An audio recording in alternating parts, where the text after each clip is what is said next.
Est-ce que tu es prêt pour cette petite interview? Est-ce que tu as peur des questions que je vais te poser? Bah, écoute, ouais, j'ai hyper peur là. Non, écoute, j'y vais à la cool, hein. De toute façon, je suis tout le temps mal à l'aise pour les interviews, donc que ce soit toi ou quelqu'un d'autre, j'y vais. Voilà, je suis un peu stressé. Non, ça va aller. Je suis cool, enfin je crois. J'ai un éclairage qui peut faire un peu film d'horreur, mais bon, voilà. Bah, moi aussi, hein, si tu veux. Je te mets l'arme de chirurgien, regarde comme ça. Voilà, tip top. Bah écoute, moi je propose qu'on commence direct. Ça marche, let's go, allons-y. Moi j'ai une toute première question qui me taraude depuis très longtemps. Wow. Tu t'appelles Clément, mais pourquoi est-ce que ton pseudo c'est Dex et le cinéma? Alors, j'ai répondu à cette question, je sais plus, ouais, il doit y avoir quelques années, donc du coup, autant y répondre. En fait, c'est parce que moi, j'ai lancé ma chaîne hyper jeune, et je devais avoir 15 ou 16 ans, je pense, quand j'ai lancé ma chaîne, un truc comme ça. Et en fait, je savais pas du tout comment m'appeler. Et en fait, à l'époque, j'étais hyper fan de Dexter, tu vois, la série avec, enfin, sur le tueur en série, hein, et du dessin animé aussi, mais... Ah oui, bien sûr. et en fait, je me suis dit, bah, tu sais quoi, comme tu vas parler d'un truc qui te passionne, autant prendre le nom d'un truc qui te passionne. Et en fait, ce qui était pratique aussi avec Dex, c'est que c'est 3 lettres. Du coup, c'est super simple. Ouais. Ouais, ça fait un peu surnom, ça fait un peu... Et du coup, je l'ai pris, je l'ai gardé. Alors, il y a eu des variantes, il y a eu des chiffres, des lettres, hein, tu sais. Oui, Comme je connais. Et puis non, finalement, j'ai gardé Dex et le cinéma, quoi. Ok, tout simplement, ok. Ouais, tout simplement. Ça marche. Et toi, du coup, en fait, pour le concept des lettres de l'angoisse, déjà, t'as débarqué comment dedans? Est-ce que c'est toi qui es venu voir Anthony? Est-ce que t'as débarqué plus tard aussi en tant que remplaçant ou bien... Alors moi, j'ai débarqué en tant que remplaçant. Je fais partie des dernières roues du carrosse. Non, en fait, c'est lui qui est venu me voir. Pour le coup, qui m'a dit ouais, écoute, j'ai été lâché. Alors il m'a expliqué le projet. J'ai dit tout de suite. Moi, j'ai dit oui tout de suite. En fait, je trouvais le projet génial. Et surtout, j'avais jamais fait de film collectif en plus. Donc du coup, ça me plaisait. Et puis je trouvais que la démarche d'essayer de ramener tout le monde d'un milieu, le YouTube ciné français, où les gens ont un peu tendance à se tirer dans les pattes et à s'engueuler les uns les autres. Du coup, je me suis dit ouais, non, c'est une bonne démarche. C'est un truc qui me plaît. C'est fait avec sincérité. Et il m'a dit de venir, il m'a dit ouais, est-ce que ça te dirait de venir? Je fais oui, Bien sûr. Oui, bien sûr, oui, tout de suite, avec plaisir. Ok. Puis ouais, du coup, toi, au niveau des films à segments, t'as dit t'en avais jamais fait avant, et puis t'en avais déjà vu, par exemple, ou bien... Alors ouais, j'en avais déjà vu quelques-uns. Attends, j'essaie de te retrouver des trucs. Moi, sachant que je suis assez fan de courts-métrages de base, professionnel et tout, et même amateur, j'en regarde vraiment beaucoup, parce que je trouve que c'est un exercice qui est beaucoup plus difficile à faire, le court-métrage, que ça en a l'air. Vraiment réussir à faire un vrai putain de truc qui tient 10-20 minutes et qui se suffit, je trouve ça vraiment hyper difficile. Et bah tu vois, là, pas plus tard que hier, j'ai regardé Junior de Julia Ducournau, parce qu'il est disponible sur Arte. Et j'explore beaucoup aussi la section commentaires de MyCanal, parce que MyCanal a une catégorie de court-métrage, et donc du coup je regarde beaucoup là-dessus aussi. Et en film à sketch, moi il y en a un dont je suis vraiment très très fan, c'est Les Nouveaux Sauvages. Ah oui. Qui, pour le coup, j'avais pas vu The ABC of Death, et je me suis dit que c'était peut-être mieux de pas le voir, en fait, pour pas me laisser... je sais pas, parce que tu sais, on est inspiré même inconsciemment par les films qu'on regarde. Et je me suis dit, non, restons un peu à l'extérieur du truc, faisons quelque chose qui soit vraiment propre à notre démarche à nous et à la démarche d'Anto, pour essayer de faire quelque chose de différent, quoi. Ouais. Bah tout pareil aussi, je l'ai toujours pas regardé maintenant, je pense qu'une fois je vais quand même le mater. Mais c'est marrant que tu parles des Nouveaux Sauvages, parce que je crois que je l'ai découvert l'année passée, le film aussi, puis j'ai beaucoup aimé, quoi. C'est trop bien, Les Nouveaux Sauvages. C'était génial, c'est très, comment dire, très malaisant à regarder, t'as des situations, tu te dis, oh, je pense au segment sur le mariage par exemple. Ouais, bah, c'est le meilleur, hein. Enfin moi Voilà. c'est mon préféré. Je le regarde à chaque fois, je me dis, oh non, c'est terrible ce qui se passe. Non, c'est vraiment, c'est super, hein, les nouveaux sauvages. Genre vraiment, ceux qui ne l'ont pas vu et qui nous écoutent, regardez-le. Oui, Surtout, regardez-le parce que c'est vraiment top. J'approuve. Et puis du coup, toi maintenant, ça fait du coup combien d'années que tu fais de la fiction à peu près? Bah, ça fait depuis que j'ai une chaîne YouTube. En fait, Ouais. en fait, moi j'ai tout fait d'un coup. J'ai commencé à parler de cinéma et en fait parce que j'avais pas de caméra avant. Donc du coup, dès que j'ai eu une caméra, j'ai commencé à écrire et à faire des courts-métrages. Et du coup, là, j'en suis. Alors, il y en a qui sont pas disponibles. Parce qu'autant j'assume mes erreurs de jeunesse, autant je n'assume pas toutes mes erreurs de jeunesse. Comme je te comprends. Disons-le comme ça. Mais après, si tu regardes les très très vieux films que j'ai faits, qui sont sur la chaîne, des trucs qui sont sortis en 2016 ou des trucs comme ça, j'ai honte quand je les regarde. D'un autre côté, avec un peu de tendresse, tu vois. Mais je les laisse parce que je me dis, bon, au moins les gens verront la progression, tu vois. Et au total, je pense que j'ai dû en faire 9. Et là, je suis en train d'écrire mon 10e. Ok, ok, ouais. C'est marrant justement que tu parles de cette évolution parce que aussi je trouve que c'est important quand même de garder au maximum ce qu'on a fait avant. Même si c'est toujours un petit peu, comme tu dis, on le regarde un petit peu de loin avec une petite honte, mais je trouve ça chouette moi, de garder ce qu'on a fait. En fait, c'est marrant parce que moi, quand je regarde mes vieux courts-métrages, là, comme j'ai sorti mon tout dernier en septembre, bah, du coup, j'ai réalisé Oxygène en mai, donc du coup, même si le film est sorti plus tard, Olympe, qui est sorti en septembre, en fait, quand il est sorti, parce que c'était un peu l'aboutissement d'une ère, l'ère où je tournais encore que en 1080p, etc. Maintenant, je passais à la 4K, des trucs comme ça. Je me suis dit, je vais me refaire les anciens. Et en fait, tu sais, c'est marrant parce que le sentiment que j'ai eu en regardant mes vieux courts-métrages, c'est le film est objectivement complètement raté, mais l'intention est bien. Ouais. Du coup, j'ai presque envie de les remaker. Ok, ouais. Tu vois ce que je veux dire? Mhm. Ah, j'ai pareil, sur quelqu'un de mes courts-métrages, j'avais fait.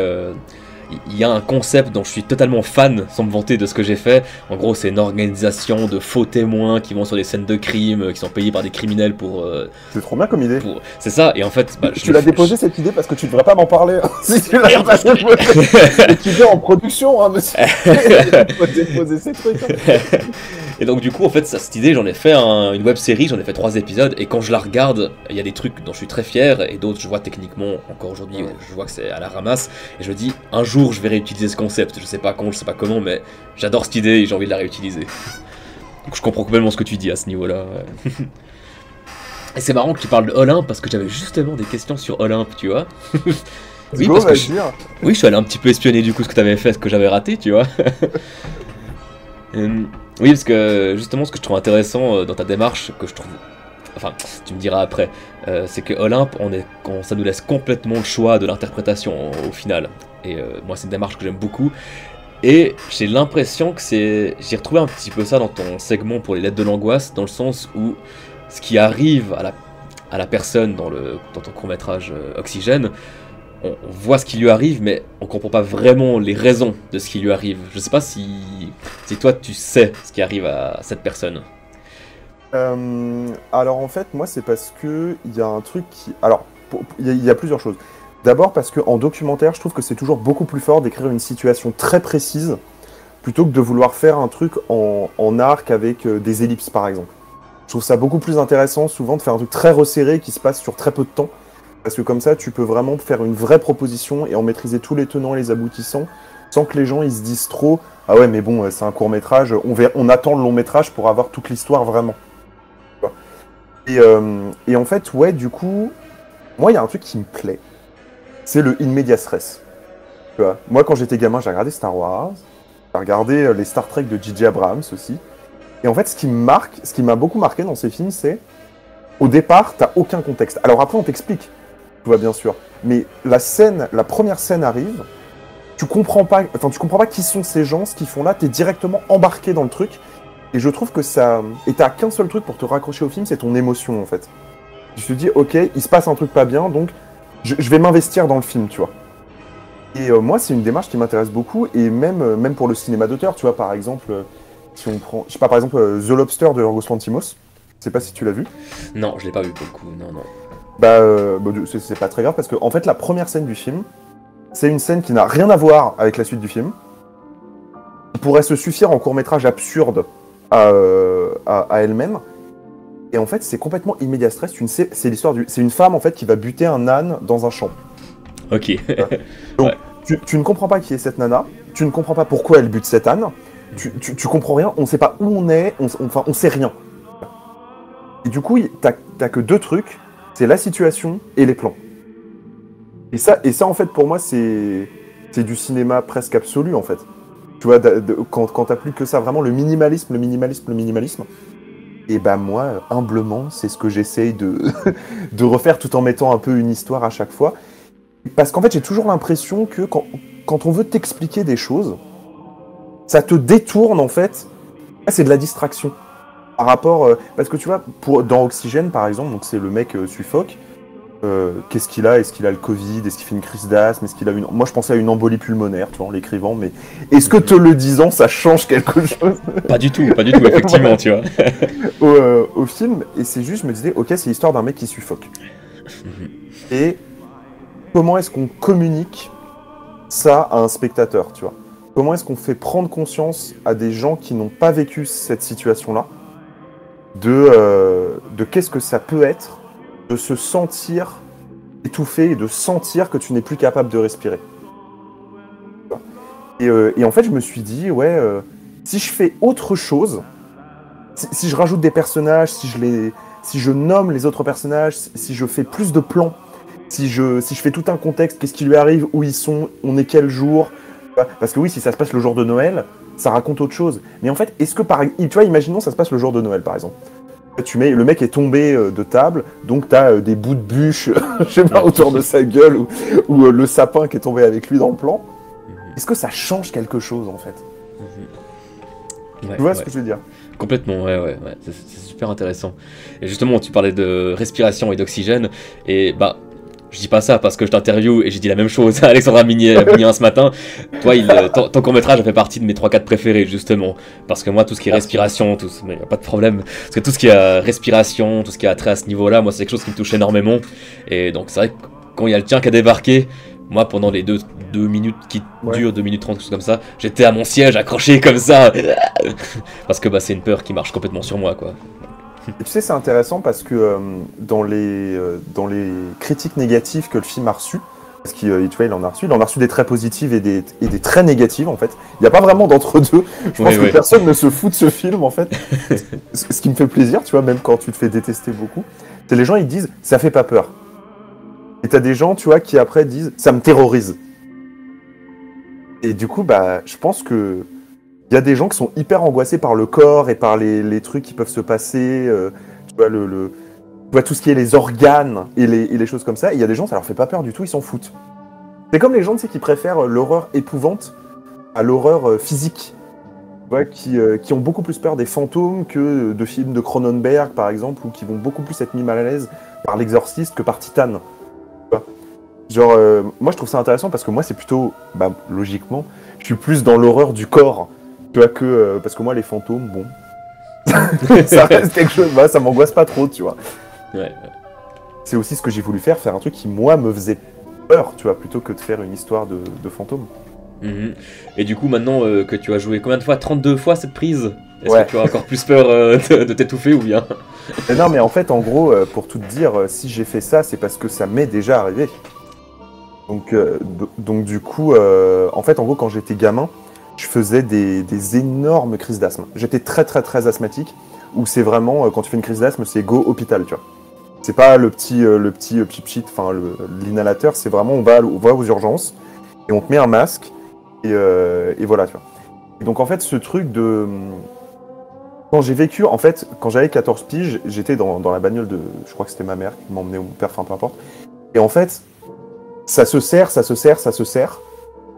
et t'as l'impression que tu vas t'évanouir parce que tu manques d'oxygène, tu vois.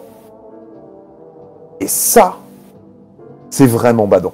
Je ne le souhaite à personne, tu vois, de vivre ça. Et alors en plus, quand il y a eu le Covid, avec les confinements et tout, bah ça a réveillé cette angoisse. En plus, tu vois, c'est une maladie pulmonaire, donc du coup, j'avais tout le temps l'impression que j'avais le Covid. Moi, pendant le premier confinement, j'ai été full hypocondriaque. Hein. J'avais le Covid, je sentais mes poumons qui se rétrécissaient. Enfin, tu vois, c'était horrible. Et je me suis dit, bah... En fait, si je dois vraiment être honnête et faire le projet en pure honnêteté, bah moi, ce qui me fait le plus peur, c'est ça, en fait. Je pense que c'est pire que tout. Ouais. Et du coup, je me suis dit, bah faisons un film là-dessus. Ouais. Bah moi je confirme, en tout cas, moi qui suis très touché à ce genre de choses aussi, bah ça a complètement marché sur moi en tout cas, donc bravo, je Le te truc, remercie. même moi, quand je le regarde, il m'angoisse le film. Ah, quand même. Alors que c'est moi qui joue dedans, tu vois. Ouais.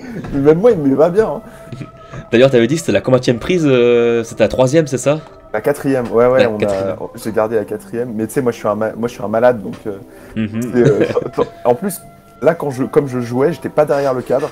Du coup, je sais pas si la prise est vraiment bonne ou pas. Et, euh, et moi, tu sais, je suis un peu contrôle freak sur mes tournages et tout. Surtout au niveau du cadre et de ce qui se passe à l'image et tout. Et je me dis, mais en fait, moi, je vois pas. Tu me dis que c'est bien. Je te fais confiance, mais on va quand même en refaire une. Et tu finis par le refaire, tu vois. Mhm. Bah bien joué. Merci. Il y a des parties bêtisiers très drôles. Est-ce J'en ai gardé quelques-unes pour monter un bêtisier peut-être. Très bonne idée, je veux voir ça. Et puis du coup, bah justement, vu que tu joues dans ton film, j'ai vu que tu t'avais aussi joué dans Olympe.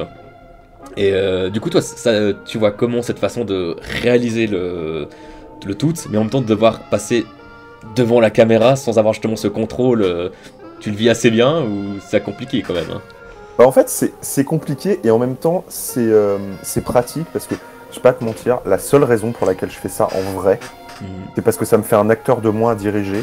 Du coup, ça, j'enlève et je vais m'occuper d'autre chose, tu vois. Alors maintenant, je le referai plus parce que je pense que si on veut changer de démarche aussi, ça implique de plus jouer dans ses propres films. Par exemple, tu vois, dans le prochain que j'écris, je joue pas dedans. Déjà parce qu'il n'y a pas de rôle pour moi de personnage de mon âge et tout, donc comme ça, c'est réglé.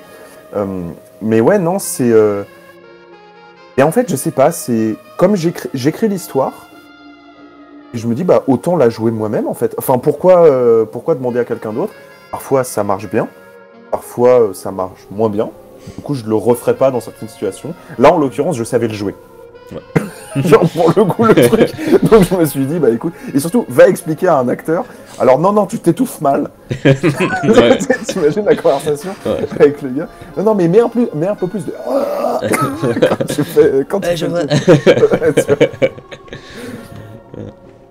Ah c'est sûr, puis de justement demander à un acteur de s'étouffer encore et encore, comme t'as dit, Ouais. 32 prises, alors peut-être que t'aurais pas fait autant si c'était quelqu'un d'autre, je sais pas, mais c'est vrai que moi aussi, avant quand je jouais dans mes propres courts-métrages, j'en profitais entre guillemets pour que j'aie les trucs un peu les plus physiquement compliqués à faire, pour pas avoir demandé à d'autres personnes. J'ai mon dos qui avait souffert pendant un court-métrage, je me faisais traîner au sol, et puis j'avais dit non, pas besoin d'un skate avec des roulettes, je me traîne, c'est mon traîne-moi sur le sol. Voilà. Mais on fait tout ça, et puis à un moment donné, au bout du deuxième court-métrage, on finit par mettre un skate. Voilà. Exactement. Et toi, du coup, donc, t'avais chopé la lettre O, qui est une lettre pas trop mal. Et comment t'as eu... Est-ce que t'as pensé d'abord au titre, ou t'as d'abord pensé à un concept et tu t'es dit, ah, ce concept, je pourrais l'appeler comme ça joue avec cette lettre? Comment ça s'est passé à ce niveau-là, toi? Tu vas te foutre de ma gueule. Je te Même jure que jamais. c'est vrai. Je te jure que c'est vrai. J'ai pris un dictionnaire, je l'ai ouvert à la lettre O, j'ai regardé tous les mots. Ah, mais c'est parfait, c'est parfait. Jusqu'à ce qu'il y ait une idée. Je te jure que c'est comme ça que ça s'est passé. C'est beaucoup trop bien comme idée. Moi, je pense que ce que j'aurais fait, c'est de tomber sur des lettres genre Y, X ou Z ou W, parce que, à part zombie, j'aurais pensé à rien avec un Z, tu vois, donc. Mais j'aurais fait comme ça, donc je me moque pas de toi. O, omnibus, Orban. Tu vois, genre, tu fais défiler le truc. Et moi, je fais oxygène, je fais oxygène, ration, je connais, hôpital, pompier. Hey! Ça se tient. Ça se tient, viens, on fait un truc. Ouais. Ouais, c'est pas mal. Bah moi en plus à la base, moi j'avais effectivement la lettre C et puis au début, moi qui se passe dans un théâtre, ma première idée ça se passait dans un cinéma. Donc je l'aurais appelé cinéma, tu vois. Puis après je me suis dit bon, le cinéma de ma ville veut pas que je vienne, donc ce sera un théâtre. Ok, comédien, ça marche. Ok, c'est bon. Tu vois, comme quoi, on s'en sort toujours. De toute façon, quand t'as un truc imposé, moi j'aime pas trop les règles en général. C'est pour ça que je fais pas trop, par exemple, tu vois, de concours de court-métrage où il y a des thèmes imposés parce que j'aime pas, tu vois. C'est mon espace de liberté. On nous impose déjà suffisamment de choses dans la vie pour pas nous en imposer dans la création. Et en même temps, moi j'ai un avis paradoxal parce que je suis content qu'on m'ait imposé cette lettre. Parce que si j'avais eu à choisir,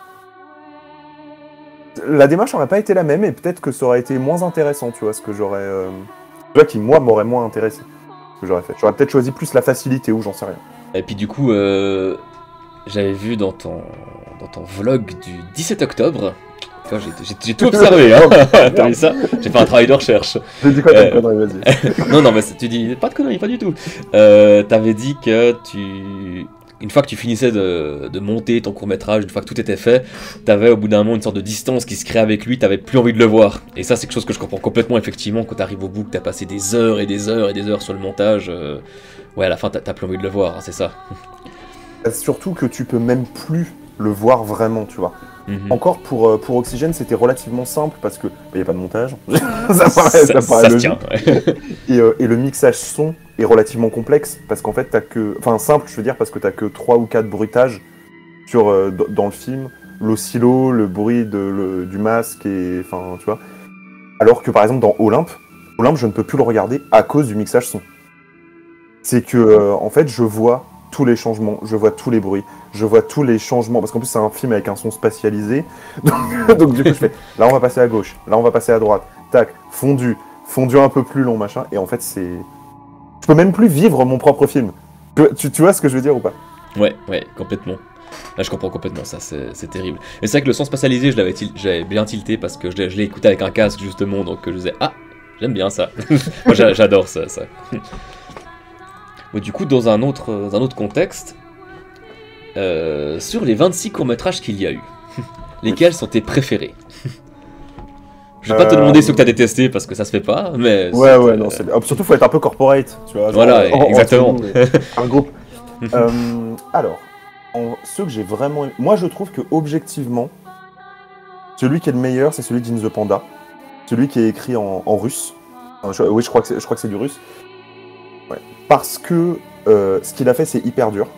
En fait, c'est-à-dire qu'il a écrit... Je parle pas de technique, tu vois, mais vraiment te faire éprouver le temps réel. Bah, en fait, c'est un peu ce que j'ai fait, tu vois, aussi dans Oxygène. Du coup, je me suis dit, ah merde, on a eu la même idée, tu vois.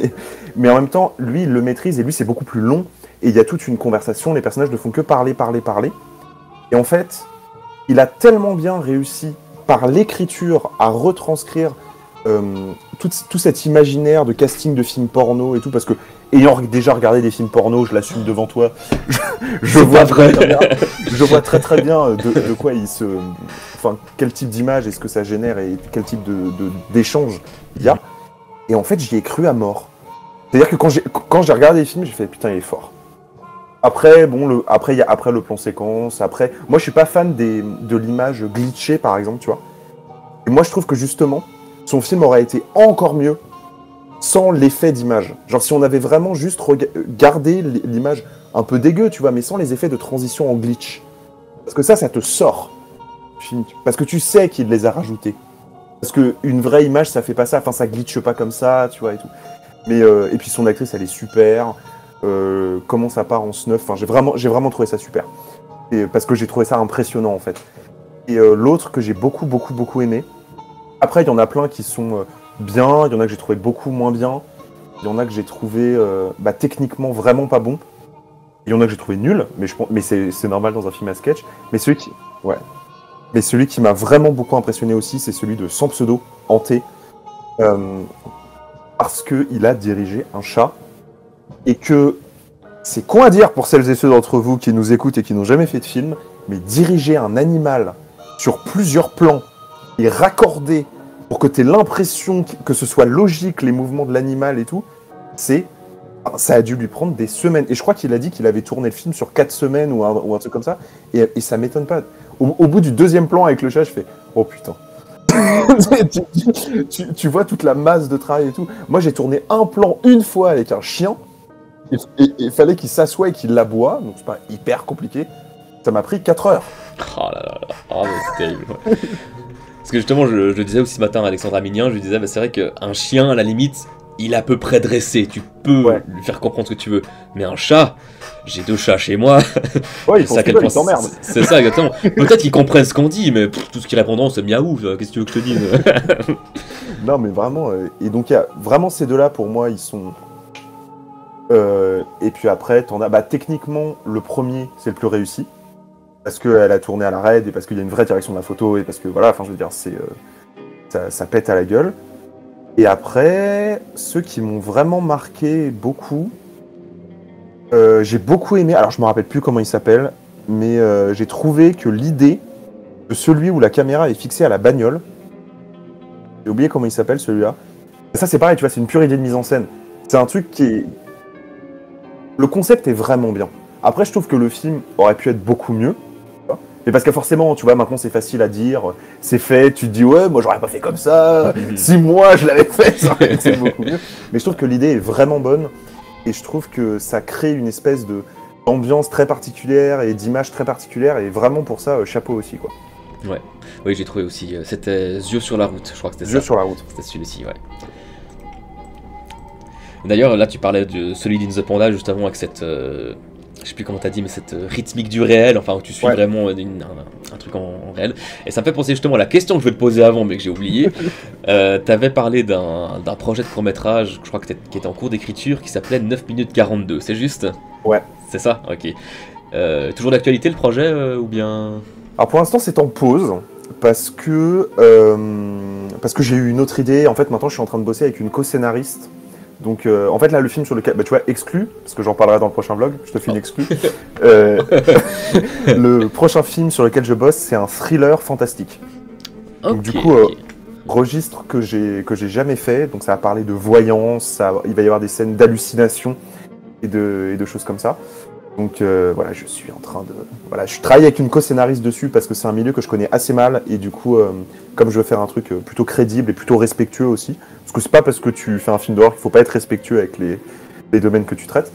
Donc du coup, on est en train de bosser là-dessus. Et 9 minutes 40, en fait, c'est un enjeu de mise en scène qui est... Pour l'instant, je me sens pas encore d'attaque à le faire.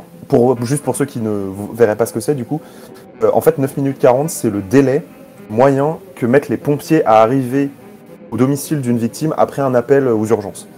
Et en fait, ce que je raconte dans ce film-là, c'est il y a un problème. Le père appelle pour son fils et on attend avec eux. C'est-à-dire qu'on sait qu'on va être... Et en fait, ce truc de... Bah, tu vois, c'est pareil, c'est un peu un truc que j'ai vécu. Forcément, c'est ce truc de l'attente des secours. On te dit, non mais t'inquiète, ils vont arriver, ils vont arriver. Et en fait, le fait qu'ils arrivent n'empêche pas que tu as envie qu'ils soient là tout de suite. Parce que le problème est urgent. Et c'est un enjeu d'écriture, moi, qui me terrorise un peu, en fait. D'ailleurs, parce que écrire vraiment, parce qu'évidemment, il faut que le film dure vraiment 9 minutes 40, sinon ça n'a aucun intérêt. Donc, faire tenir un film en pur temps réel sur 9 minutes 40, c'est plus facile à imaginer qu'à vraiment faire, tu vois. Mm-hmm. Ouais, on se rend pas compte, mais 9 minutes 40, c'est long, hein. Ouais, c'est très très long. Hein. Ouais. D'ailleurs, je m'étais mis en tête que c'était 9 minutes 42. Je mais parce qu'en fait, moi, je me suis trompé. Ah, ok, c'est totalement ma faute, Ouais. Puis du coup, je me demandais, celui-ci, si tu le fais un jour, est-ce que tu le feras en plan séquence, j'imagine? Ou pas du tout? Moi, c'est ce que je me suis dit quand j'ai entendu le concept. Bah, je sais pas, parce qu'en fait, il y aura deux personnages. Donc du coup, en fait, on traite à la fois le père et le fils dans la dramaturgie. Je me suis dit ce serait intéressant qu'il y ait plusieurs plans quand même dans celui-là. Alors ça veut peut-être dire plusieurs plans séquences, tu vois. Par exemple, tu vois, moi j'avais imaginé que les deux personnages étaient séparés par une porte et que tu avais un plan du côté de la porte où se trouvait le père et un plan du côté de la porte où se trouvait le fils, tu vois. Et jongler entre les deux, par exemple. Moi, je te dis ça, comme rien n'est écrit pour l'instant, je peux pas te dire oui, c'est ça qui va se passer, tu vois. Et on sait comment ça se passe jusqu'au jour du tournage où finalement tout peut changer. Ouais. Ça. Et finalement, bon, on fait pas au trépied, je viens prendre la caméra portée, et finalement je filme à l'iPhone, et finalement, c'est ça qui va se passer, tu vois. Ouais. Et t'en avais parlé aussi quand tu parlais d'Olympe, t'avais dit à la base le court-métrage devait se passer de jours, c'est juste. Ouais. Et moi, quand j'ai entendu cette info, je me suis dit, mais il fait totalement nuit, c'est totalement l'inverse finalement. C'est le genre de choses qui arrivent en fonction du décor aussi, et puis la chose change en cours d'écriture aussi. D'ailleurs, dans Olympe, il y a un petit truc que je me suis demandé, au bout d'un moment, il y a la sirène d'alarme qui annonce la fin de la chose. Et je me suis demandé, est-ce que c'est la sirène de Silent Hill ou pas du tout? Bien joué. Yes. Oui. J'ai cherché des bruitages, j'ai passé une journée entière, je pense, à chercher un bruitage de sirène qui fasse vraie sirène, tu vois, et pas truc... Il fallait pas que ce soit trop agressif, mais il fallait en même temps qu'on reconnaisse que ce soit vraiment une sirène d'alarme. En fait, je suis tombé sur le truc de Silent Hill et j'ai fait oh bah en plus ce sera un petit Easter egg rigolo, certains le remarqueront, certains ne le remarqueront pas. Et... Donc bravo. Mais merci, et merci. le premier à m'en parler. C'est vrai? Ah, Ouais. classe. Donc, Moi j'ai regardé, je crois, une vidéo sur Silent Hill il y a 3 jours en arrière. C'est peut-être pour ça que ça m'a aidé. Ouais, et puis t'avais parlé, un autre sujet, t'avais parlé dernièrement de A Beautiful Day, que j'ai pas encore vu. Mais tu parles de la campagne marketing qui avait complètement faussé la perception qu'on peut avoir du film en avance. Est-ce que t'avais déjà regardé le film La Route et la bande-annonce du film La Route? alors, j'ai regardé La Route. Je trouve que c'est un film génial, mais je n'ai pas regardé la bande-annonce parce qu'il est sorti quand ce film? Ça fait un moment maintenant, c'est plus de 10 ans je crois. Ouais. Bah, je pense que quand il est sorti, je devais avoir un truc genre 11-12 ans et que du coup, je n'ai pas eu accès à la bande-annonce. Tu vois. Ok. Pourquoi? Parce Alors, que c'est le même problème. si t'as l'occasion, voilà, regarde la bande-annonce de La Route parce que ça m'a fait exactement penser à ça. En fait, on te vend ce film comme un gros film d'action hollywoodien où ça explose de tous les côtés alors que pas du tout. C'est pas du tout. Bah non, c'est une errance de deux personnages pendant 2 heures. Enfin, C'est ça, ouais. D'ailleurs, La Route, un des seuls films aussi qui m'a vraiment traumatisé. C'est vrai. À cause de la scène où ils vont dans un garde-manger et ils ouvrent une porte. Oui. Oui, oui. Voilà. Et ça, je m'y attendais pas du tout. C'était Et horrible. c'est une des très très rares fois dans ma vie, parce que ça m'arrive suffisamment rarement, tu vois, pour que je m'en souvienne d'être vraiment impacté par un truc au cinéma. Là, ce plan-là, il est juste glaçant. Je pense que c'est vraiment genre un des plans les plus horribles que j'ai vu dans un film. Ouais. Et regardez La Route, c'est super. Oui, je confirme, regardez La Route. Et le livre est pas mal aussi, il est très particulier, mais lisez le livre. Ah bah, parfaite transition. Alors, en parlant de livres et de films, Ouais. j'ai vu que t'avais parlé de I'm Thinking of Ending Things. Bien, bravo. C'est jamais facile à dire, parce que j'ai fait une vidéo dessus, c'est insupportable à prononcer Ouais, ce c'est mot. insupportable. Ça. Et Juste le film au bout d'un moment. Voilà, exactement. Je veux juste en finir, c'est plus simple.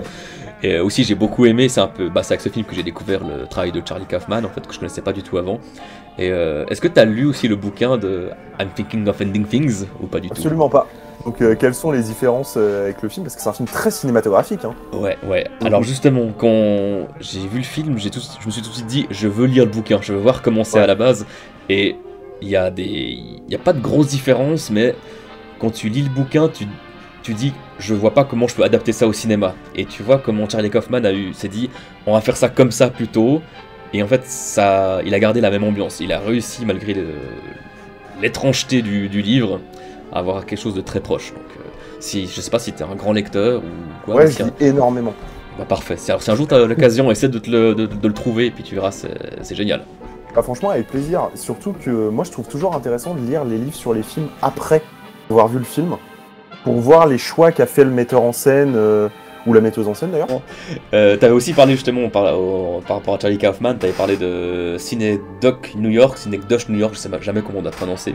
Bah, moi, je le dis Cinecdoc à la française. Ça me plaît.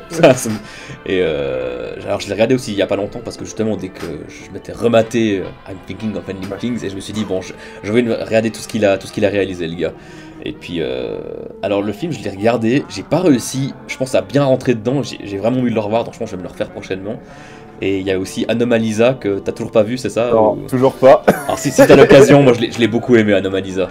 Tout le monde me dit que c'est incroyable, mais j'ai pas le temps, les gars. J'ai trop de films à regarder. Et beaucoup de vidéos à faire. Toutes les vidéos à faire, tout ce qui sort, tout ce que je dois rattraper, les trucs que je dois revoir pour le podcast. Ah, D'ailleurs, merde. en parlant de tes podcasts, moi j'aime beaucoup ton approche justement où c'est vraiment c'est posé et tu parles d'un film et en fait t'en parles avec tellement de passion. Moi je trouve qu'on a juste envie de t'écouter, on te pose dans un coin puis j'aime bien entendre ce qu'il raconte. Merci beaucoup, c'est trop bien. Non, puis c'est une approche qui est tellement différente de ce qu'on a d'habitude par rapport aux critiques ciné où maintenant tout est très cuté, tout va très vite et justement cet aspect très posé, moi ça me plaît beaucoup quoi. Donc bravo. Ah, merci beaucoup et surtout moi aussi ça me fait... Moi à la base tu sais je faisais des critiques cutées beaucoup aussi. Et enfin j'ai commencé comme ça, après j'ai arrêté. J'ai arrêté le jour où en fait j'ai sorti un court-métrage qui s'appelait Le Grand Jour. Il a fait 1900 vues. Et je me rappelle des chiffres, tu vois, c'est te dire à quel point cet événement a marqué. J'ai sorti une critique de Joker le lendemain, j'ai fait genre 8000 vues en une journée. Et là j'ai fait il y a un problème. Et c'est à ce moment-là que je faisais vraiment une critique éparse genre de temps en temps. Et puis après, j'ai commencé le podcast parce qu'en fait, je me dis, mais le podcast, c'est tellement bien. Ne serait-ce qu'à enregistrer. Tu vois, je te parle même pas à écouter, t'as ton micro, t'es comme ça, et juste tu parles. Et il n'y a pas de pression, il n'y a pas d'éclairage, il n'y a pas est-ce que je suis bien dans le cadre, est-ce que je suis pas trop, est-ce que je suis pas trop bas, est-ce que la mise au point est bien faite. Non, juste tu parles. Personne te regarde, t'es pas obligé de t'être douché avant. Tu vois ce que je veux dire? Juste tu parles, et on est bien. Et tu vois, même moi, ça me fait. Je suis beaucoup plus heureux sur YouTube maintenant que j'ai arrêté de faire des vidéos face cam en fait. Désolé de te refaire passer face cam du coup. Ouais. Mais c'est vrai que moi j'enregistre beaucoup en face cam aussi. J'essaye d'aller sur quelque chose d'assez posé, même si forcément faut cutter quand même pour garder un certain rythme. Mais c'est vrai que les quelques vidéos que je fais entièrement juste à l'audio, c'est un plaisir à faire, c'est extraordinaire. J'adore. Et surtout, tu vois, moi aussi, je m'étais dit un truc. C'est fondamentalement, est-ce que ce qui m'intéresse, c'est que les gens voient mon montage ou c'est qu'ils écoutent ce que j'ai à dire, tu vois? Et ben en fait, ça dépend des trucs. Il y a des vidéos, par exemple, quand j'avais fait, je faisais des vidéos thématiques à un moment, j'en avais fait une genre sur la beauté au cinéma, un truc qui était fait que à partir de montage de films où je parlais dessus, j'avais écrit un texte là-dessus. Là, le montage est important, tu vois. Parce que c'est un enchaînement, parce que je faisais des transitions et tout. Après, quand tu parles de Beautiful Day, tu vas pas laisser la bande-annonce défiler pendant 35 minutes. Ouais, donc juste t'assumes, tu fais voilà, c'est un plan fixe avec de la neige, c'est le même pour tous les épisodes, et juste vous écoutez. Et c'est aussi, tu sais, une déformation de moi, ma propre pratique de YouTube, c'est que souvent, moi, je mets YouTube et je fais autre chose à côté. Genre, je me mets pas juste devant l'écran à regarder la personne, son montage, sauf certaines vidéos très très particulières, où vraiment je sais qu'il va y avoir un très très haut niveau de montage, genre Dirty Biology par exemple, qui fait des vidéos de 25 minutes où c'est juste du porno pour les fans de montage, disons-le comme ça. Mais non, tu vois, moi quand t'écoutes une interview de Thinkerview par exemple, je sais pas si t'es abonné à cette chaîne. Non. C'est une chaîne qui fait des très très très très longues interviews de personnes qui sont spécialisées dans leur domaine, ou d'hommes politiques ou de choses comme ça, donc des interviews de 3 heures. Donc je me mets ça en fond sonore et je fais la vaisselle, je vais étendre mon linge. Là tu vois j'ai des t-shirts à plier. Après l'interview je vais me lancer un petit truc, je vais plier mes t-shirts, je vais passer l'aspirateur. Ouais. Moi c'est ça ma consommation de YouTube en fait. Mais c'est vrai que ça permet justement de... Comme tu dis, on a tellement de choses à faire, tellement de trucs à regarder que tu te dis bah c'est un temps gagné quelque part, tu fais 2 choses à la fois. Toi l'autre fois j'étais au boulot c'est vrai, et puis je t'écoutais parler en même temps pendant que je bossais. Donc c'était vachement cool, ouais. Ah je te suis partout. C'est ça. Du coup, toi d'un point de vue du cinéma, attends, en fait c'est un petit jeu que je te propose, que j'aime beaucoup. Ça marche. T'as un budget infini. Ouais. T'as une idée de scénario ou un concept. Ouais. Tu dois trouver ton équipe qui va s'occuper de ton film. Qu'est-ce que tu prends comme réalisateur, réalisatrice, acteur, actrice, compositeur? Donc je le réalise pas. À moins que t'aies vraiment envie de le réaliser. Attends, moi je file pas mes idées aux autres. Hein, on est d'accord. Si j'ai une idée, je réalise le film. Alors attends, je réfléchis. Putain, c'est une bonne question ça. C'est très dur, on me l'avait posé en direct, moi j'étais... je sais pas. Elle est vénère. Attends, tu sais quoi, je vais faire mon melting pot, mon millefeuille de gens que j'adore. Je prends déjà très très très important, en directrice de la photographie, je prends Caroline Champetier, une directrice de la photographie française qui a fait la lumière de Holly Motors et de Annette. Il me semble qu'elle s'appelle vraiment... Il me semble qu'elle s'appelle Caroline Champetier. Qui est une génie, et je veux que le monde entier le sache à travers cette interview. Cette femme est incroyable, elle a un talent qu'aucun de ses compatriotes du sexe masculin n'arrivera jamais à obtenir. Aimez-la et vénérez-la comme il se doit. Donc déjà, elle, je la prends. Ensuite, au scénario, je coécris avec Damon Lindelof. Parce que je suis très fan de The Leftovers, et que niveau écriture de la réalité quotidienne, qui en même temps a toujours l'air d'être autre chose, tu sais, avec toujours une dimension fantastique, très dramatique et très crédible en même temps. Donc ça, c'est sûr que je prends ces deux-là. En acteur-actrice, là, ça va être plus dur, je pense. Parce que tu vois, il me faut un rôle. Tu peux pas prendre... je peux te dire des acteurs avec qui que j'aime énormément. Carrie Coon, qui a joué dans The Leftovers, qui joue Nora. sais pas si tu vois qui c'est. Non, alors j'ai pas vu la série, malheureusement. Oh Elle est sur ma liste de trucs à regarder depuis très longtemps. Tragédie. Mais je sais. Tu vois, imagine la plus grande œuvre jamais écrite et réalisée de l'histoire de la télévision américaine. Et bah c'est mieux. Oh, arrête. Non, elle est sur ma liste, surtout que pour des raisons personnelles, je suis très fan de Damon Lindelof. Je sais pas si j'oserais avouer ça dans cette interview, mais... Parce que t'es fan de Lost? Je suis un immense fan de Lost et je défendrai la fin jusqu'au bout, jusque dans ma tombe. Tu n'es pas prêt pour le moment de cette conversation, je vais te dire que j'ai arrêté en milieu de saison 3. C'est pas grave, c'est pas grave, il y a plein de gens qui ont arrêté au milieu de saison 3 et je comprends. Quand ça sortait à l'époque, c'était insupportable comme ça sortait, puis la saison 3 c'était tellement long et... Moi j'ai tout regardé en DVD donc ça va, tu vois, mais quand je voyais comme c'était distribué sur les chaînes françaises, c'était insupportable. Ah bah moi j'ai pas pu, je me les suis fait sur Amazon Prime, les 2 premières ça allait. Ok. Ouais. Et après la 3e j'ai fait... En fait, ils ont pas assez de matière pour faire autant d'épisodes, et ça se voit. Et donc tu te tapes des 45 minutes d'intrigue où ils vont chercher des bananes alors que ta vie va exploser. J'en ai rien à foutre en fait.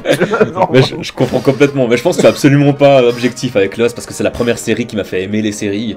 Et c'est vrai que c'était encore l'époque où les saisons étaient très longues, c'était 24 épisodes de 40 minutes. Aujourd'hui, j'aurais jamais le courage de commencer une série comme ça. Maintenant, en fait, j'attends souvent que la série se termine pour garder parce que c'est ça, parce que sinon, non, Lost aujourd'hui, j'aurais jamais pu découvrir. Enfin, ça j'aurais été insupportable, je pense. Je te dis ça, moi j'ai la première série, bon avant, il y a eu Dexter quand même, mais avant Dexter, et que j'aime toujours autant aujourd'hui pour le coup, parce que Dexter j'ai un peu revu à la baisse, parce que c'est quand même pas très bien, en vrai, il faut être honnête, c'est Dr House. Moi Dr House, c'est toute ma vie. C'est vraiment, j'adore. Bah tu vois, monde médical, enfant malade... Ça se tient, il y a quelque chose. Tu vois, ça se tient, on se refait pas. Hein. De toute façon, moi j'ai toujours dit, tu sais, une cinéphilie, c'est une psychanalyse en fait. Ouais. Quand tu commences à regarder les thèmes qui reviennent tout le temps dans les films que t'aimes bien, les trucs comme ça, tu te dis qu'en fait, ça en dit énormément sur toi. Non mais c'est vrai, bah, les goûts et les couleurs, les coups et les douleurs. Ah c'est bien ça. J'aime bien. Elle est pas de moi, mais je l'aime bien. Ouais, sinon au niveau de ton court-métrage Oxygène, du coup, est-ce que t'as d'autres petites anecdotes, ou bien est-ce que t'avais pensé à autre chose avant de faire celui-ci, est-ce que t'avais commencé à écrire autre chose, ou t'es parti direct là-dedans? Écoute, ouais. En fait, pour être très honnête, à la base, le film ça devait pas du tout être ça. Il s'appelait quand même Oxygène, mais ça devait pas du tout être ça. En fait, ça devait être l'histoire d'une femme qui était... En fait, est-ce que tu vois dans Millennium de Fincher que tu as vu ce film? Je l'ai vu à sa sortie, donc ouais. Je l'ai pas revu depuis, mais je rappelle je l'avais bien aimé. Mais... Est-ce que tu te souviens de la scène où Daniel Craig descend dans le sous-sol et qu'on lui met un sac plastique sur la tête? Oui. Voilà. Et bah du coup le concept de mon premier Oxygène, c'était un film entier là-dessus. C'est-à-dire que c'était l'histoire d'une femme qui a été kidnappée par ce qu'on supposait être un tueur en série, et en fait on lui mettait un sac plastique sur la tête pour la tuer, et en fait elle essayait d'en sortir. Donc on avait des plans à l'intérieur du sac plastique, on la voyait déchirer le sac avec ses dents, etc. Donc en fait c'était beaucoup plus un truc genre 127 heures. Tu vois, ou une espèce de thriller vraiment policier. Et en fait je me suis dit... Bon. Surtout que dans ma tête j'avais vraiment écrit un truc très violent. Même graphiquement et tout. Et je me dis... ben en fait... je sais pas, c'est un peu... j'aime pas, tu vois, je ne m'aimais pas réalisant ce film. Tu vois ce que je veux dire? Donc du coup, j'ai changé d'idée et je me suis dit, bah non, on va faire le truc le plus terre-à-terre possible. Et aussi, j'ai fait ça parce que, comme c'est un film à sketch, et que, tu sais, on avait accès aux documents avec le résumé des films des autres. Alors, est-ce que tu as eu accès à ce document-là, toi? Je n'ai pas eu accès à ce document. Anthony, qu'est-ce que c'est que cette histoire? Non, mais en fait, en gros, il nous avait filé un document Google Doc. En fait, chaque youtubeur écrivait son résumé pour qu'on se copie pas, en fait. Pour qu'on n'ait pas la même idée. Et en lisant le truc, je me suis dit, ils partent tous plus ou moins dans un truc fantastique, dans un truc horreur avec des créatures. Moi, j'ai envie de faire un truc qui soit ultra réaliste. Genre le truc, dans le sens où ce n'est pas un film, c'est une situation de la vie de tous les jours. Et du coup, bah, voilà comment j'en suis venu à faire ça. À ces 2 minutes d'angoisse que tu m'as fait naître dans ce cinéma. Et du coup, pour ton court-métrage, est-ce qu'après tu vois autre chose? Enfin, je veux dire, par exemple, est-ce que tu vas le mettre sur ta chaîne YouTube, ou est-ce que tu parlais peut-être de faire un bêtisier, par exemple? Ouais, en fait, l'idée, bah là, je l'ai envoyé à un festival de très court métrage. Donc j'attends de voir. Pour l'instant, ils sont toujours pas donné de réponse, donc je vais attendre de voir. Et sachant que c'est quand même un film très violent et que c'est pas spécialisé horreur, il y a moyen que le film soit refusé, au-delà même de sa qualité, vis-à-vis du public qui va assister au festival. Parce que s'il y a des enfants et tout, Ouais. je pense que c'est pas vraiment un film à montrer à des enfants pour le coup. Même si, bon, voilà. Peut-être qu'il faudrait leur montrer, j'en sais rien, ce sera un autre débat, tu vois. Mais, et puis après, ouais, je le mettrai sur ma chaîne YouTube et je ferai une vidéo pour en parler, où je parlerai de mes inspirations, de comment est-ce que j'ai eu l'idée de faire ce plan. Enfin, je veux dire, pour te faire je te fais encore une exclue, tu vois. Yes. Mais en gros, parce que tu sais, j'ai une équipe et tout, donc on avait des éclairages et je discutais avec mon assistant réel. Et il me dit, bon alors, tu veux quoi comme lumière? J'ai dit, bah, écoute, on va faire du Gaspard Noé. On s'est pas trop posé de questions. C'est juste dit, mais réaliste, tu vois, genre pas un truc vraiment très marqué comme lui il fait dans ses films au niveau de la couleur. Mais tu vois, aller vers le rouge, on va vers le rouge, le orange avec des zones de noir. Bah, c'est. En fait, le film a très peu.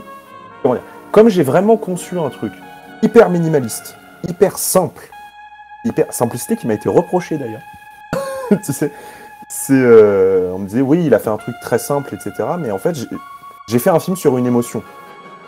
Donc après, c'était le risque aussi que les gens adhèrent pas du tout au truc et que bah ils se disent ouais bon bah on s'en fout et il fait pas d'efforts alors que les autres ils ont fait des films plus compliqués avec plus d'ingénierie et d'infrastructure, tu vois.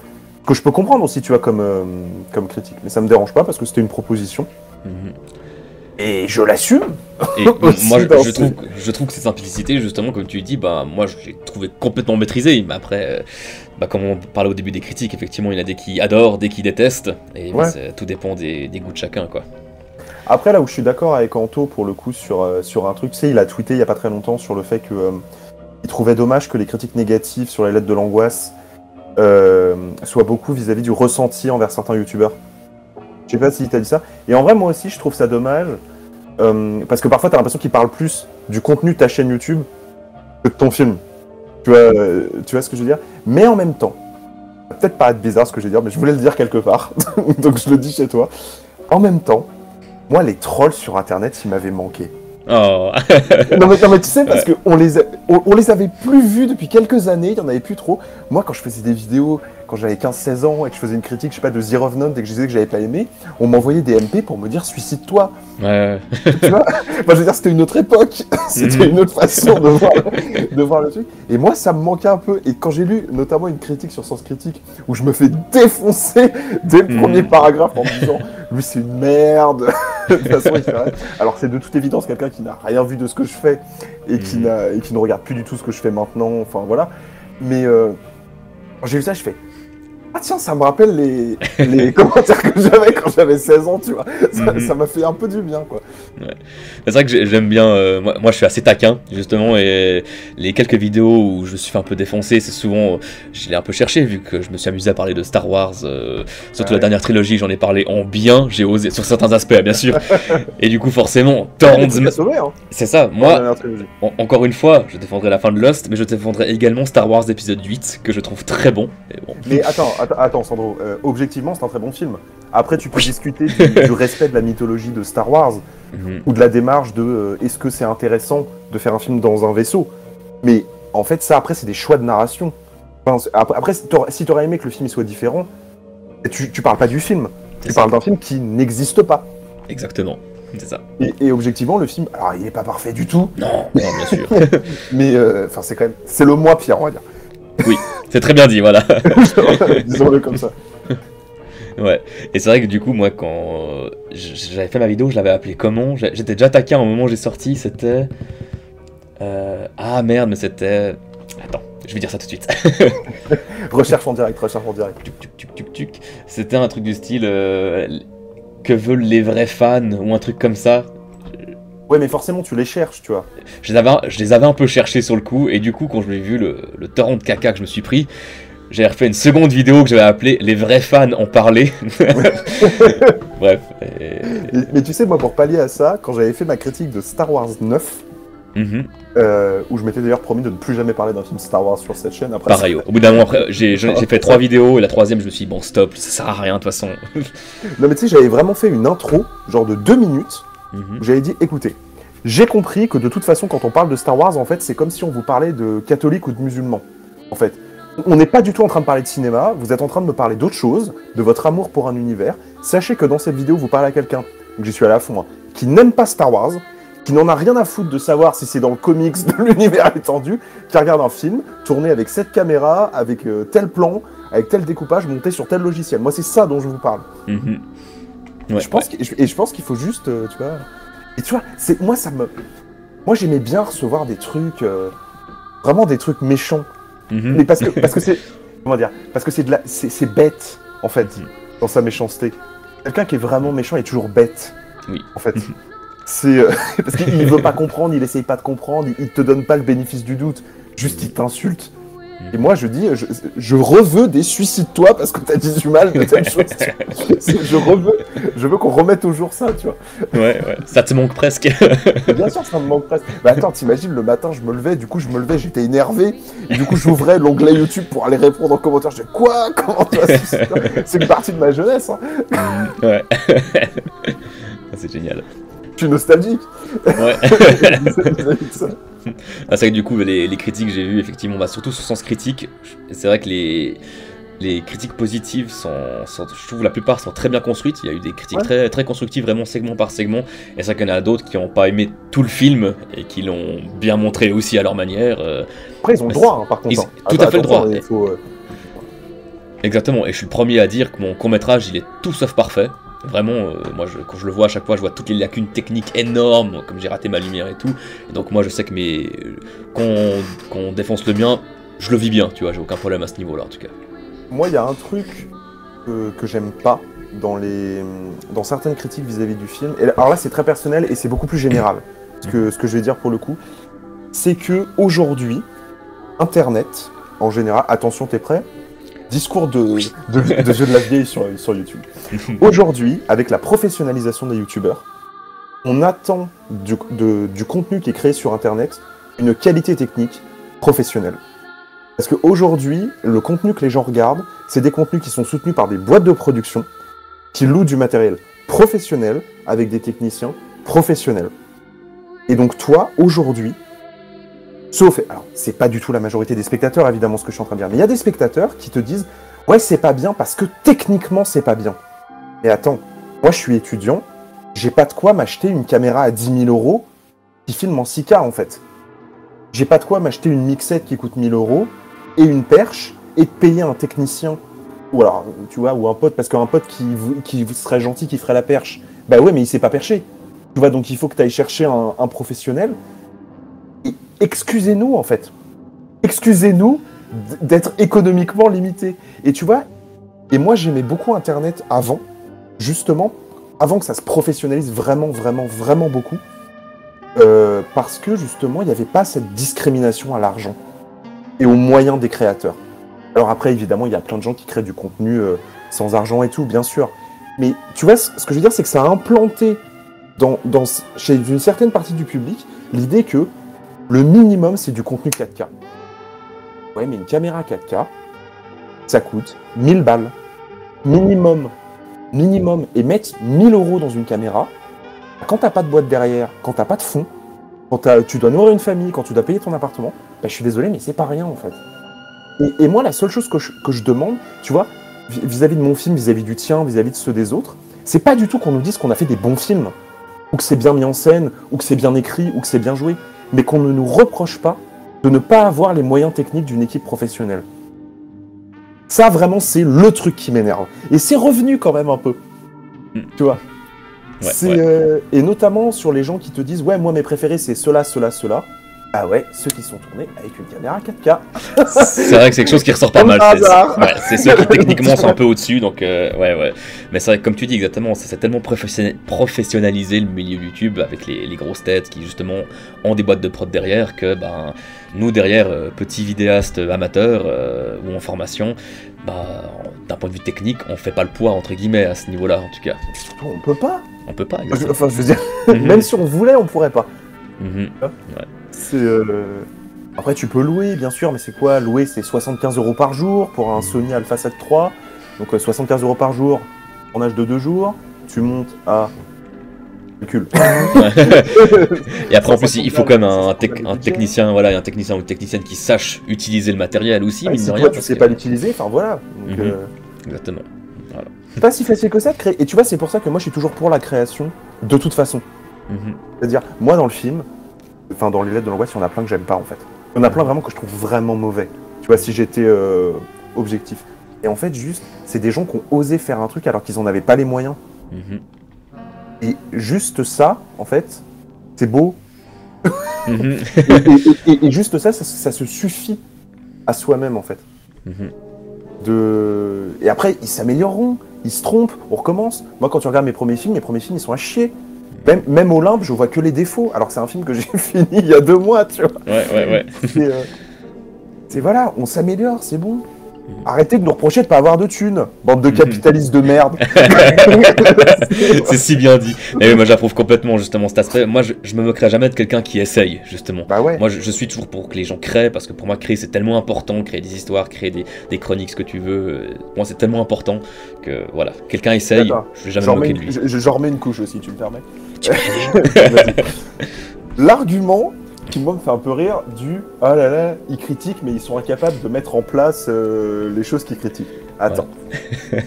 Est-ce que vous voulez qu'on parle d'André Bazin? Est-ce que vous connaissez André Bazin, l'un des plus grands critiques de toute l'histoire du cinéma, qui n'a jamais réalisé un seul film? Tu vois? Il semble bien, tu vois. Donc du coup, quelle légitimité avait-il à parler de cinéma? Alors que pourtant, qu'est-ce que le cinéma? On est tous d'accord là-dessus, et je me moque, mais André Bazin est objectivement l'une des personnes qui a eu une des pensées théoriques les plus importantes de toute l'histoire du cinéma, pour le coup. Et tu vois, en fait, c'était juste pour montrer à quel point cet argument il est con. Oui. C'est juste ça. Mais c'est vrai que cet argument, on peut même le retourner, entre guillemets, contre les personnes qui le disent, parce qu'ils disent ces personnes-là parlent de films et sont incapables d'en faire, mais du coup, les personnes qui disent ça aussi critiquent la pensée et... Donc en fait, plus personne ne parle de rien. Enfin, et plus personne ne fait rien. Parce que du coup, oui, t'as pas la légitimité de faire un film. Mais alors, attends, s'il faut acquérir la légitimité pour faire un film, on n'est pas dans la merde. Hein. Aujourd'hui, c'est un peu compliqué. Ouais, ça, c'est un discours de défaitiste et de gens qui ne croient pas suffisamment en eux-mêmes pour ne serait-ce qu'essayer. Et en fait, moi, je trouve ça triste pour eux, en fait. Et c'est important pour moi, tu vois, genre, ouais, de répondre à ça parce que ça sert à rien de partir en clash Twitter, tu vois, juste en parler posément. Mais vraiment, ce truc de... Pourquoi est-ce que vous en voulez à ce point à ceux qui essayent? Moi, c'est quelque chose... Ça veut pas dire que ce qu'ils font, c'est bien. Personne ne parle de qualité. On parle juste de... Vous devriez les encourager. Vous pouvez dire, ça, c'est pas bien, ça, c'est pas bien, ça, c'est pas bien, ça, c'est pas bien. Et donc, du coup, mais ça, c'est bien, donc, va là-dessus, corrige ça, etc. Enfin... faire des critiques constructives. Après, si vous avez juste passé une mauvaise soirée, que vous vous êtes fait plaquer la veille, que vous vous êtes fait virer et qu'il n'y avait plus de pâte au pesto, bah écoutez, déchaînez-vous sur moi, j'ai rien demandé, de toute façon, moi ça me fait rire, je te dis. Ça me manque les suicidez-vous, donc dites-moi suicidez-vous. C'est vrai, du coup là tu demandes aux gens d'avoir de la nuance. C'est ça. J'ai sorti une vidéo il y a 2 semaines sur la nuance justement, surtout sur les avis, sur les réseaux, sur les films, etc. Et c'était un truc dont je voulais parler justement, donc je trouve ça marrant que tu parles de ça maintenant. Mais c'est vrai que la nuance c'est un truc qu'on a tellement perdu, c'est soit c'est parfait, soit c'est à chier. Et moi ça je le conçois pas pour moi, il faut toujours voir ce qui est possible de faire. Ben surtout, non seulement ça, mais surtout, moi je trouve par exemple, une des raisons aussi pour lesquelles j'avais arrêté de critiquer les films d'actualité beaucoup, sauf certains cas très particuliers, parce que la quasi-totalité des films, c'est même pas que c'est à chier ou que c'est nul, c'est qu'il n'y a rien à dire en fait. Et quand il n'y a rien à dire, bah tu dis rien. C'est ça, Tu vois, ça, c'est- plutôt que de t'inventer un discours et de parler 45 minutes d'un film où il n'y a rien à dire. Mhm. Moi, je respecte les gens, nos collègues, qui sont capables de te faire une vidéo de 25 minutes sur un film Marvel, alors que objectivement, y a rien à dire en fait. Je te parle même pas de si c'est bien, si c'est pas bien. Je te parle même pas de ça. C'est rien. Quoi. Je veux dire, Ouais. Non, je suis d'accord. Et c'est vrai que moi, la critique, c'est un truc que je crois que j'ai quasiment jamais fait de critique ciné parce que moi, je pars du principe que mon avis est pas intéressant, tu vois. Moi, ça, faut pas. Alors, Parce dans le que ton sens. avis dit quelque chose de toi. Ça, c'est En tant vrai. que spectateur, tu vois. Ça, c'est vrai. Mais dans le sens où moi, j'aime mieux aller dans l'analyse justement de la chose, et dans le sens, j'aime bien aller décortiquer les points de vue des réalisateurs et des réalisatrices. Moi, c'est un truc qui me passionne. Même si je suis toujours pour l'interprétation de tout le monde verra ce qu'il veut voir dans le film, et c'est très bien comme ça, mais j'aime bien aller. Heureusement cacher. d'ailleurs, parce que sinon, on serait pas touché par le film. Exactement, ouais, ouais. Et c'est aussi un concept que David Lynch, par exemple, à tout hasard, aime beaucoup. C'est il offre un film et c'est interprétez-le comme vous voulez. Moi, c'est Il n'y a pas de bonne ou mauvaise réponse, ouais. Genre. ça. Oui. Exactement. Seulement les gens. Moi, je suis d'accord avec toi. Bah, ça me touche. Heureusement. Ouais. Si on peut pas être touché intimement par l'art, par quoi on va être touché, tu vois. Ouais. À part par le prêtre du village, je veux dire. Oh. Elle est gratuite, elle est Est-ce que je gratuite. garde ça au montage ou pas? Oui. Il est un peu tard, elle est gratuite. Une petite blague sur la pédophilie, voilà. Non, mais c'est parfait. Je pense qu'on va pouvoir terminer là-dessus. J'ai juste Ah une ouais, question. d'accord. Tu me laisses le mot de la fin. Tu vois. là-dessus. Non, en fait, j'ai une question piège que j'ai décidé de poser à tout le monde. C'est ma question favorite. T'en prie. À chaque fois que je peux la poser à quelqu'un, je la pose. Est-ce que tu es prêt? Vas-y. À ton avis, si on est allergique au cyanure Ouais. et qu'on en boit, Ouais. est-ce qu'on décède parce qu'on est allergique au cyanure ou parce qu'on a bu du cyanure?